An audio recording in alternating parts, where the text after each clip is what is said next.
Cher public, nous vous invitons à prendre place confortablement et à fermer la sonnerie de votre téléphone cellulaire. En cas d'incident, veuillez repérer les sorties de secours les plus près de vous. Bon divertissement. 1, 2, 1, 2.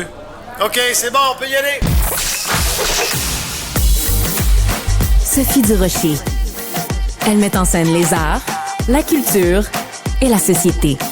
Une représentation pas comme les autres. Sophie Durocher.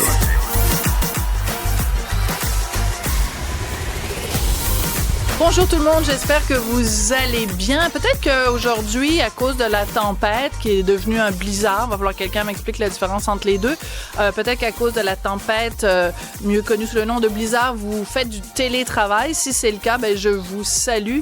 Si vous êtes vaillant et que vous êtes allé travailler, je vous salue aussi. Bref, je salue tout le monde. Je vous remercie d'avoir choisi CUM pour passer votre après-midi. Et je vous promets qu'aujourd'hui, vous ne regretterez pas votre choix. De toute façon, tous les jours, à toute heure, jamais vous n'allez regretter votre choix. Mais aujourd'hui, je pense qu'on a pour vous une émission particulièrement intrigante. On va commencer l'émission avec deux invités. Il y en a un que vous connaissez déjà parce qu'il est déjà venu à l'émission. C'est Joël McGuirk qui est à ma gauche. Bonjour Joël. Bonjour Sophie. Tu es connu comme étant Joël, le gars qui s'est fait des invités de Tout le monde en parle, McGuirk. Hein? Je t'avais reçu le lundi après que tu aies été désinvité de Tout le monde en parle. Tu devais aller là pour parler du documentaire Alpha. Et on avait une discussion drôlement intéressante. Toi, ta blonde, c'était vraiment passionnant. Donc, je te remercie d'avoir bravé la tempête pour venir avec nous. On avait eu Hélène Boudreau aussi. Oui. Ben, comment oublier Hélène Boudreau, la fille de l'UQAM, qui s'en était pris un petit peu à toi, mais prise. Mais merci d'avoir bravé la tempête. Donc, ça, c'est à ma gauche. À ma droite, il s'appelle Frère Lanfone. Il est frère dominicain. Bonjour. Bonjour. Et si les gens se demandent pourquoi vous êtes là, la première chose que je voudrais faire, c'est vous demander de vous lever pour qu'on voit, parce que vous êtes arrivé en habit. En habit, donc un vrai habit. Donc moi, j'ose pas trop toucher parce que peut-être que je vais être excommuniée. De toute façon, j'ai fait mon apostasie, donc ce serait pas si grave que ça. Mais pouvez-vous nous décrire ce que vous avez, pour tous les gens qui nous écoutent? Vous avez donc une chasuble blanche. Tout à fait, c'est-à-dire que c'est un habit religieux dominicain. Oui. Alors, l'ordre dominicain, c'est un ordre qui a 800 ans d'existence. Vous pouvez vous asseoir, comme ça on va mieux vous entendre dans le micro. Alors, c'est un ordre qui a 800 ans d'histoire. On a été fondé par Saint-Dominique et on a un habit. Alors, l'habit est composé notamment de cette pièce-là qui s'appelle la capuce. On a cette pièce qui s'appelle un scapulaire. Et on a un rosaire, parce que c'est une prière qu'on chérit beaucoup chez les dominicains. D'accord. Donc, il y a vraiment plein de petites billes. Donc, à tout moment pendant la journée, vous pouvez faire une petite prière, puis demander la miséricorde ou la... Tout à fait. On prie pour le monde, et puis on passe quand même quelques heures par jour à prier. Donc, notre journée est vraiment scandée par différents moments de prière. D'accord. Alors, on espère qu'on ne rentre pas trop dans votre horaire et qu'on ne va pas vous empêcher. D'ailleurs, j'ai oublié de saluer ma belle Cybèle. Bonjour. Ben oui, moi, je suis passionnée Olivier. parce que ce qu'on va vivre comme discussion, je suis vraiment intriguée. Ben alors, tu as toutes les raisons d'être intriguée. La raison pour laquelle j'ai réuni Joël et Frère Lanfone, c'est que vous avez commencé il y a quelque temps. C'est la grosse mode des podcasts. Évidemment, c'est comme ça qu'on t'a connu, Joël, avec le Lucide podcast. Vous avez lancé un podcast tous les deux qui s'intitule Le Musclé. On voit ici les muscles de Joël. Sophie vient de tâter le muscle. Je viens de tâter un des nombreux muscles de Joël. Et donc, ça s'appelle le musclé et le moine. Donc, Joël, tu viens de m'apprendre que le Lucide podcast, c'est fini. Vous avez enregistré votre dernier exemplaire il y a un mois. Environ un mois, oui. Et pourquoi vous avez mis fin au Lucide podcast? Parce qu'Olivier Jean a des projets en République dominicaine. Écoute, je connais pas tous ces projets, entre autres l'immobilier qui est en train de boomer là-bas. Mm-hmm. Donc, c'est sûr que faire ça à distance, au début, on avait eu l'idée de le faire à distance, mais on n'aurait pas la même énergie, on serait pas autant motivé de le faire. On l'a essayé, ça a pas été... Toutes les féministes du Québec sont en deuil avec la fin du Lucide podcast. Ah oui, ils sont toutes en train de pleurer. Là. Ben oui, toutes en train grave, de pleurer. Ils ont des bonnes larmes de libéral, on aime ça, c'est pas vrai. Alors, vous avez décidé, toi et Frère Lanfone, de partir ce podcast. Donc, vous êtes tous les deux, vous recevez des gens. J'aimerais qu'on écoute un petit extrait parce que vous avez reçu une ex-star de la porno. Elle s'appelle Tangerine Dream. J'aimerais ça qu'on en écoute un petit extrait. Je vais demander à mon collègue Jean-Philippe Leroux de nous faire jouer ça. J'ai pas tendance à croire que l'Église catholique m'acceptait Donc, au fond, tu te sens jugé, quoi. Exactement. Je me sens jugé par un endroit qui est supposé d'accueillir tout le monde. Fait que ça n'a pas été pour moi un endroit plaisant. C'est pas toutes les églises qui sont comme ça. Mais malheureusement. Alors ça, je trouve que ça représente bien votre podcast. Vous êtes donc vous n'êtes pas un curé, vous n'êtes pas un prêtre, vous êtes un frère. C'est pas la même chose. Religieux, ouais. Vous, toi, Joël, comment on décrirait un influenceur qui ne cache pas sa foi? D'ailleurs, tu as une croix autour du cou. Non, écoute, ça fait 2-3 ans que j'ai cette croix-là. J'aiguise ma foi de semaine en semaine. Je suis pas parfait, je pense que personne n'est parfait. Est-ce que je me considère comme un influenceur? Je t'aurais dit un an, non, mais avec tout ce qui s'est passé, avec le saga Tout le monde en parle, le documentaire Alpha, donc j'ai plus le choix de me dire influenceur aujourd'hui.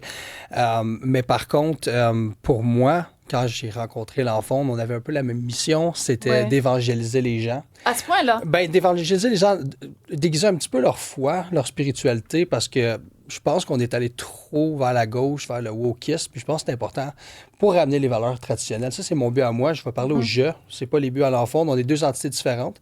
La raison pourquoi je le dis aujourd'hui, c'est parce que dans le passé, avec Olivier et Jean, si Olivier disait une chose, j'étais associé à ça. Si je disais une chose, il était associé à ça. Là, je tiens à le dire, on est deux entités différentes. Donc, tu parles dans ton nom propre. Je parle à mon nom propre. Toi, tu avais envie d'évangéliser ou d'aiguiser la foi.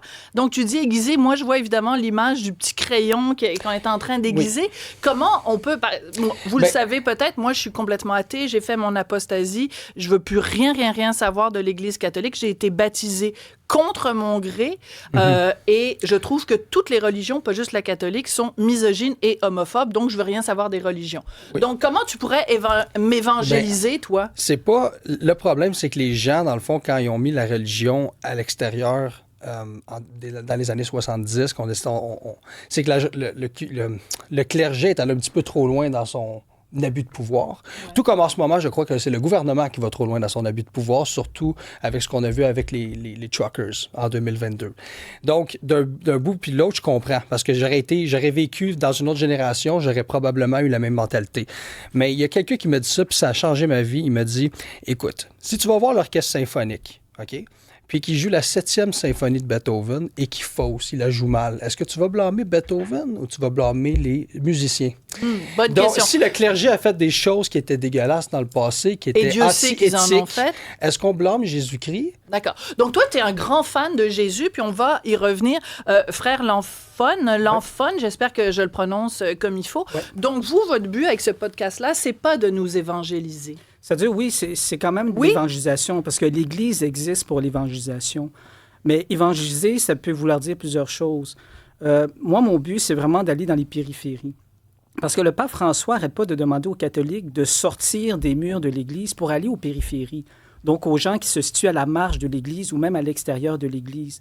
Parce que l'Église a un peu cette mauvaise habitude ou cette tendance d'attendre que les gens viennent à nous, tu sais. Mais le problème, c'est que dans le monde dans lequel on vit aujourd'hui, si on est pour attendre seulement que les gens viennent à nous, ils ne viendront pas, les églises sont vides. Donc, le fait de faire un podcast, c'est une façon d'aller rejoindre les gens là où ils sont. Là où ils sont, tout à fait. Donc, dans l'extrait qu'on vient de voir avec Tangerine Dream, évidemment, j'ai choisi juste un tout petit extrait parce que je trouve, donc, Tangerine Dream, qui est une ex-star de la porno, elle a été danseuse, elle a eu un bar de danseuse, elle a eu un club échangiste. Il y a un dialogue extrêmement intéressant entre vous trois. À un moment donné, Tangerine Dream vous pose une question, frère Lanfone. Elle vous dit, quand vous faites le vœu de chasteté, est-ce que ça inclut la masturbation? Moi, je trouve que Tangerine, elle pose des motadines de bonnes questions. Tout à fait. Alors, ça inclut-tu la masturbation? Oui, ça l'inclut. Moi, j'aime bien votre petit sourire. Vous êtes comme un petit enfant de 8 ans. Masturbation. Non, mais c'est parce qu'en fait, vous parlez d'un extrait, parce que Tangerine m'a invité à son émission, à son propre podcast. Puis ça, c'est un extrait de son émission à elle, où elle posait beaucoup de questions pendant plus de 2 heures sur c'est quoi la vie religieuse. Et c'est là que j'ai répondu. Donc oui, effectivement, c'est-à-dire que la chasteté pour l'Église catholique, ça veut dire l'intégration réussie de la sexualité dans la vie d'une personne. Et ça... Mais vous, elle est intégrée comment, la sexualité, dans votre vie, elle est intégrée... En tout respect, tout à fait, en tout respect. Puis là, je ne sais pas si je peux vous toucher quand je vous parle de masturbation puis de vie sexuelle. Non, tout à fait. C'est-à-dire que nous la chasteté, ça... Je voudrais pas voir monter votre capuce, là. Tout d'un coup, la chasuble qui prend le bord, là. Oui. C'est-à-dire que nous, la chasteté, comme religieux, ça se vit dans le célibat consacré.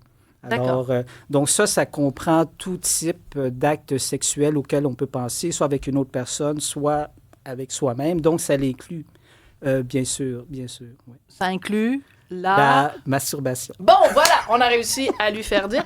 Joël, j'aime...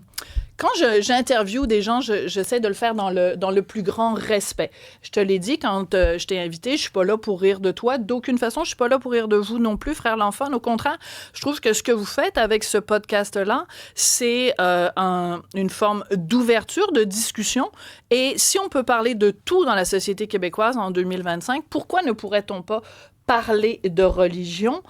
Toi, Joël, dans le podcast, à un moment donné, et là, je vais faire signe à Jean-Philippe Leroux, on va aller à l'extrait avec Michel-Ange. Donc, tu reçois quelqu'un qui fait plus un peu dans le paranormal, et tu lui fais la confidence suivante. Mais je peux te dire une chose, par exemple, c'est que j'ai eu une expérience avec Jésus aussi. Mm-hmm. Quand j'ai prié, moi... Au sang de Jésus. Ben, ça, c'est une autre chose. Ça, c'est pour la protection. Quand j'oublie de prier le soir au sang de Jésus, je me fais tout le temps attaquer. Quand je prie au sang de Jésus pour la protection, puis je le visualise, son sang sur mes plafonds, sur mes murs. OK, attends. Fait quand tu arrives pour dormir, tu pries, parce que si tu pries pas, tu te fais attaquer, tu dis? Encore aujourd'hui? J'ai fait plusieurs prières. Ouais. OK, je vais prier pour mes amis. Mettons, j'ai des gens qui sont malades ou que leurs parents sont malades. Tout ça, je prie pour les autres. Après ça, je prie pour me faire pardonner pour mes péchés. Et la troisième prière, c'est une prière que je prie au sang de Jésus pour ma protection, pour la protection de ma conjointe. OK. Alors, en tout respect, qu'est-ce que c'est ça, cette affaire-là, de prier au sang de Jésus? Puis, s'il te plaît, éduque-moi, parce que, honnêtement, c'est la première fois de ma vie que j'entends parler de ça. Écoute, toi aussi, Cybèle, hein? Moi aussi, c'est la première fois que j'entends comme ça. C'est une influenceuse américaine que j'ai vue sur TikTok qui avait dit d'essayer ça. Puis, dans ce temps-là, j'avais des attaques spirituelles en quantité industrielle. C'est quoi une attaque spirituelle? Écoute, depuis que j'ai commencé le podcast avec le Lucide Podcast, moi, je crois vraiment qu'il y a un monde 3D dans lequel on vit, puis je pense qu'il y a un monde spirituel aussi.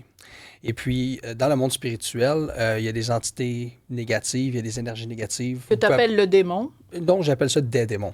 Des démons? Le démon, Satan, OK, ça, c'est Lucifer. Ça, c'est un ange déchu. Et les démons, c'est des entités négatives qui viennent se nourrir un petit peu de tes péchés, que ce soit l'ego, que ce soit l'ost, que ce soit la gourmandise, que ce soit n'importe quoi. Tu sais. Souvent, quelqu'un qui a un problème d'obésité, il y a des démons. Puis ces démons, dans le fond, ben, ils se nourrissent de sa gourmandise. Quelqu'un qui a des problèmes avec sa sexualité, c'est l'ost. En français, l'envie, le désir, la luxure, oui, merci. Exactement. Oui. Donc, on est tous des pécheurs. Okay? Je veux dire, il n'y a personne qui n'a pas péché sur la planète Terre, sauf... évidemment, dans notre croyance à moi et l'enfant, de Jésus-Christ. Okay? D'accord, on est d'accord. Donc, c'est sûr que moi, j'ai des faiblesses, comme tout le monde a des faiblesses. Okay. Et puis, depuis que j'ai parti le Lucide Podcast avec Olivier Jean, et je me suis fait attaquer beaucoup spirituellement, j'ai vu qu'il y avait du monde, probablement des entités qui n'aimaient pas ce que je faisais. Et puis, j'ai eu des... la nuit, je vivais un peu des attaques, j'ai eu de la paralysie du sommeil. Pour ceux qui ne savent pas c'est quoi la paralysie du sommeil, il y a une explication scientifique derrière ça. Brièvement, parce que je veux qu'on en arrive au sang de Jésus. Parce que tu nous décris que tu vois du sang de Jésus sur les murs. Tu visualises. Ça, c'est une influenceuse américaine chrétienne qui a dit, si vous faites attaquer dans votre sommeil, je ne me souviens plus de son nom. D'accord. Mais essayez ça, priez au sang de Jésus-Christ. Je l'ai essayé, puis depuis ce temps-là, je ne me fais plus attaquer. D'accord. Alors ça, c'est très particulier. Et ça m'amène à un autre exemplaire de votre podcast. Cette fois-là, vous aviez reçu quelqu'un qui s'appelle Jérémy Noah Thériault, qui avant était athée, qui a découvert Jésus, qui à un moment donné ouvert la Bible. Je pense qu'il est allé au Renaud-Bré, il a acheté la Bible, puis ça a changé sa vie. Donc, on écoute un petit extrait de votre podcast, votre balado avec Jérémy Noah Thériault. Le pote, quand je suis devenu chrétien, 3 jours après avoir ouvert ma Bible la première fois, mon addiction de 5 ans de fumer du pot est partie. J'avais souvent essayé d'arrêter, j'étais pas capable, c'était plus fort que moi, je fumais 40-50 fois par jour, c'était fou. Parti. Genre, 40 à 50 fois par jour. Mais ce que je fais. Mais je fumais pas des joints, je fumais des bongs. Fait que, OK, je fumais pas 40. Mais dans le fond, J'avais mon ordi, je faisais du montage. Je faisais tout mon montage moi-même de mes vidéos YouTube. Bon, là, il rentre dans tous les détails. Moi, je veux pas rentrer dans les détails. Quand vous dites évangéliser Frère L'Enfant, est-ce que c'est ça? C'est convaincre les gens que la foi chrétienne va les sauver du vilain cannabis? Non, c'est-à-dire qu'encore une fois, l'évangélisation, ça peut vouloir dire plusieurs choses. Ouais. On ne peut pas évangéliser, selon moi, une personne dans une entrevue de 1h30, 2 heures. Tu sais.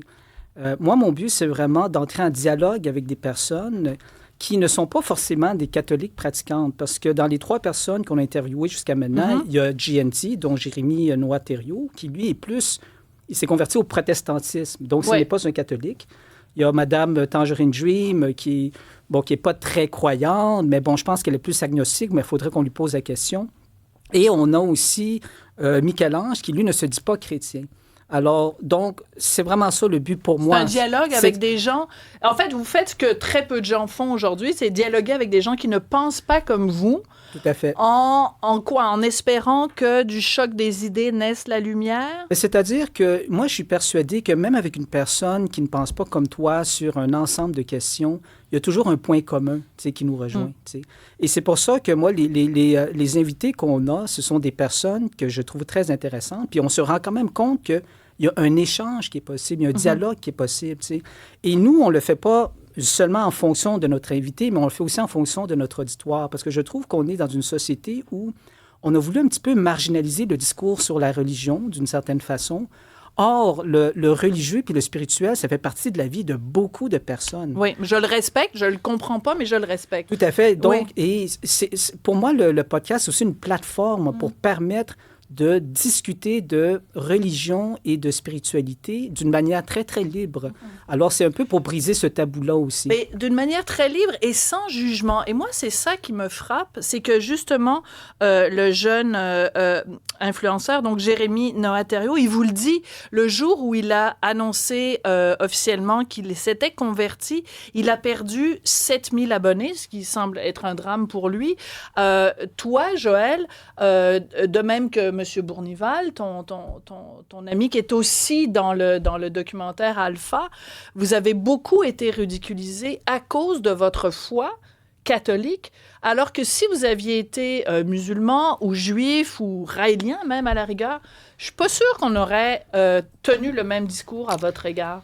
Là-dessus, là-dessus, je suis 100% d'accord avec toi. C'est sûr que on peut faire le cas, je ne veux pas vraiment rentrer dans la religion musulmane, mais on a beaucoup ri de toi et de Julien Bournival et d'Olivier parce que vos valeurs, par rapport aux femmes, ça on ne reviendra pas là-dessus, mais beaucoup de vos valeurs sont basées sur la religion catholique et on vous a vraiment cloué au pilori à cause de ça. On ne se serait pas permis ça si vous n'aviez pas été des catholiques. 100%, ça, je suis d'accord avec toi. Oui. Est-ce que ça te choque? Non, écoute, je ne suis pas surpris, ça ne me choque pas. J'aimerais que les choses changent, par contre, mais vu que je ne suis pas surpris, et puis je sais un petit peu comme Trump l'appelle le Deep State. Comment le Deep State, il opère dans la société. Tu sais que tu ne fais pas des amis quand tu cites Trump. Tu peux y aller là. Non, mais... Vas-y tant que tu veux. Je vais juste te dire, tu ne fais pas d'amis quand tu fais ça. Écoute, j'ai parti du Lucide Podcast. Pensez-vous que j'ai fait ça pour me faire des amis? Mais non, je pense pas non plus. J'ai pas fait ça pour me faire des amis, puis de toute façon, je vote pas pour Trump, je suis Canadien, OK? Sauf que quand je regarde un petit peu ce que Trump fait avec le mouvement wokisme, je trouve ça quand même bien pour son pays, tandis qu'ici, on a 32 000 genres, tu comprends-tu? On dit encore que les hommes peuvent allaiter, puis ça va un petit peu trop loin. Fait que, tu sais, ce que j'aime de l'administration de Trump, même si je ne voterai jamais pour Trump, c'est que le gars, dans le fond, il ramène un peu le clergé, l'Église dans son pays, mais nous autres, on fait pas ça.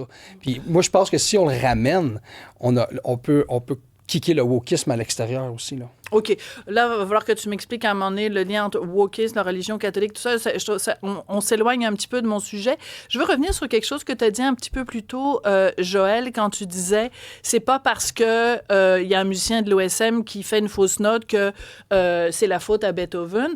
Sous-entendu, c'est pas parce qu'il y a des prêtres catholiques qui ont sodomisé des enfants que c'est la faute au petit Jésus. Non. Donc, je pense que dans un cas comme dans l'autre, vous voulez revenir au message de base de Jésus. Moi, je suis d'accord. Aimez-vous les uns les autres. Ne faites pas aux autres ce que vous voulez pas qu'on vous fasse. L'amour, l'amour, l'amour. l'amour Christ, même, dirait notre amie Louise Latraverse. Tout à fait. Puis moi, ça me fait penser à une chose que disait Denise Bombardier. Je crois Denise Bombardier qui se disait agnostique. Ouais.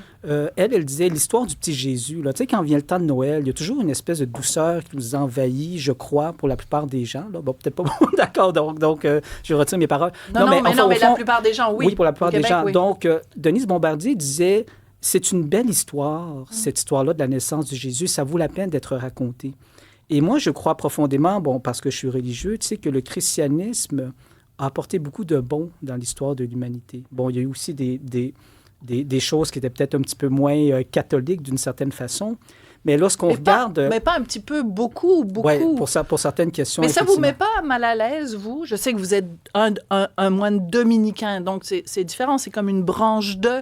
Mais quand même, de voir tant de souffrance qui a été créée, pas par Jésus lui-même, mais par ceux qui se revendiquent de Jésus, ceux qui disent parler au nom de Jésus et qui font le contraire. Je pense, par exemple, quand vous faites l'entrevue avec Tangerine Dream, vous lui rappelez ce très beau passage dans la Bible. Quand Jésus il revient au monde, quand c'est la résurrection, mais la personne qui annonce la résurrection de Jésus, c'est toujours bien Marie-Madeleine. Marie-Madeleine, c'était toujours bien une prostituée. Mais pourquoi aujourd'hui la religion catholique est-elle si bornée, si misogyne, si homophobe, si contraignante? L'amour, tu as mentionné le mot amour tantôt. Amour ne veut pas dire inclusivité, OK? L'amour, ça veut dire que si tu le sais que, mettons, tu continues à vivre dans le péché et tu continues d'avoir de la fierté de tes péchés, parce que la fierté, c'est un péché, by the way. Si tu continues à être fier de tes péchés, eh bien, tu vas aller en enfer. Puis mais Jésus, c'est pas ça qu'il aurait dit. Non, c'est ça qu'il aurait dit. Jésus, il aurait rencontré une prostituée sur le boulevard Saint-Laurent. Je suis ami il l'aurait pris dans ses bras. Je suis ami avec Tangerine, on fait même des soupers ensemble. Pour donner une idée, on n'a pas les mêmes valeurs pantoute, puis on est des amis comme ça, moi. Oui, mais est-ce que tu penses que Tangerine Dream, elle va aller en enfer parce qu'elle a été une star de la porno? Moi, je pense que si tu es un chrétien et si tu aimes les gens, tu veux que les gens finissent au paradis. Et je pense que c'est important d'essayer d'avoir des conversations, des fois même difficiles avec eux autres si tu les aimes. Moi, je pense que c'est important. Ça ne veut pas dire que tu les juges. C'est pas dans le jugement. Okay? C'est juste pas leur dans dire... le jugement, juste tu vas aller en enfer. Non, encore là, on revient à Jésus. Jésus n'était pas dans le jugement. Oui. Mais par contre, quand le monde respectait pas, c'était-tu le sabbat, le dimanche, je pense, il levait toutes les tables, puis c'est choqué. Le sabbat, c'est le samedi. Ben, il a chassé les marchands du temple. Oui, il choquait des fois Jésus. Mais vous n'avez pas un malaise, frère Lanfon, avec ce que certains ont fait de la parole de Jésus? Oui, tout à fait. C'est-à-dire que l'Église est constituée de pécheurs. Hein? Et puis, si on pense au drame des abus sexuels, c'est effectivement un drame. Moi, je suis le premier à reconnaître que l'Église a failli dans cette question-là. Merci de le dire. Parce que l'Église, je crois, elle a... Je ne lance pas la pierre sur une personne en particulier, mais je crois que l'Église, dans sa dimension institutionnelle, a peut-être trop à chercher à protéger les prêtres abuseurs que les victimes. Oui. Ça, je le crois personnellement. Oui, moi, je suis d'accord avec vous. J'enlèverais le peut-être. Je pense que c'est sans l'ombre d'un doute qu'elle a cherché à protéger des êtres ignobles qui s'en sont pris à des petits-enfants innocents. Écoutez, c'est une discussion absolument passionnante. J'aime cette circulation d'idées. Je vous remercie d'avoir bravé la tempête et d'être venu en personne en discuter avec nous. Donc, j'encourage tout le monde à aller voir votre podcast. Ça s'intitule « Le musclé et le moine ». J'avoue que c'est quand même extrêmement bien choisi. Donc, merci pour votre ouverture d'esprit. En espérant, Joël, que je ne vais pas brûler en enfer. J'ai tellement peur de ça. Merci beaucoup à vous deux. Merci, Mme Durocher.